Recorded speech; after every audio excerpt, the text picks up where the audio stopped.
বুধবার দুপুরের পর থেকেই ভারতীয় মিডিয়ায় গুঞ্জন ছিল আসন্ন ইংল্যান্ড সিরিজের আগেই টেস্টের অধিনায়কত্ব থেকে রোহিত শর্মাকে সরিয়ে দেওয়ার সিদ্ধান্ত নিচ্ছে বিসিসিআই। তবে ভারতীয় ক্রিকেট বোর্ডের তরফ থেকে কোনো প্রকার ঘোষণা আসার আগেই লাল বলের ফরম্যাটকে চিরতরে বিদায় জানিয়ে দিলেন অধিনায়ক রোহিত শর্মা। হুট করেই জানিয়েছেন নিজের সিদ্ধান্ত। তবে কি বোর্ডের ওপর অভিমান করেই এমন পদক্ষেপ নিলেন এই ক্রিকেটার? বুধবার সন্ধ্যায় নিজের ইনস্টাগ্রাম আইডি থেকে অবসরের ঘোষণা দিয়ে রোহিত লেখেন, সবাইকে জানাতে চাই আমি টেস্ট ক্রিকেট থেকে অবসর নিচ্ছি। সাদা পোশাকের ক্রিকেটে দেশকে প্রতিনিধিত্ব করা অনেক সম্মানের।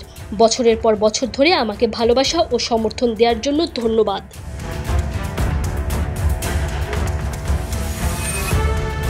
গেল বছর থেকেই টেস্ট ফরম্যাটে রোহিতের রান খরা চলছে।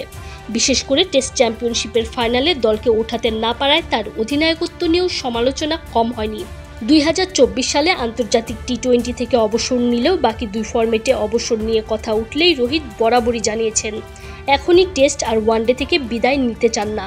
তবে হুট করেই লাল বলের ফরম্যাটে নিজের অবসরের সিদ্ধান্ত বোর্ডের সাথে বনিবনা না হওয়ার দিকেই ইঙ্গিত দিচ্ছে। যদিও এ ব্যাপারে কোনো কথাই বলেননি রোহিত।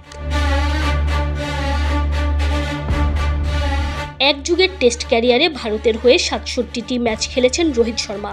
40-এর বেশি গড়ে রান করেছেন 4301। নামের পাশে আছে 12 সেঞ্চুরি আর 18টি 50। আসন্ন ইংল্যান্ড সিরিজে ভালো না করতে পারলে এমনিতেও তাকে নিয়ে সমালোচনা হতো। তার আগেই টেস্টকে একেবারেই বিদায় জানিয়ে দিলেন।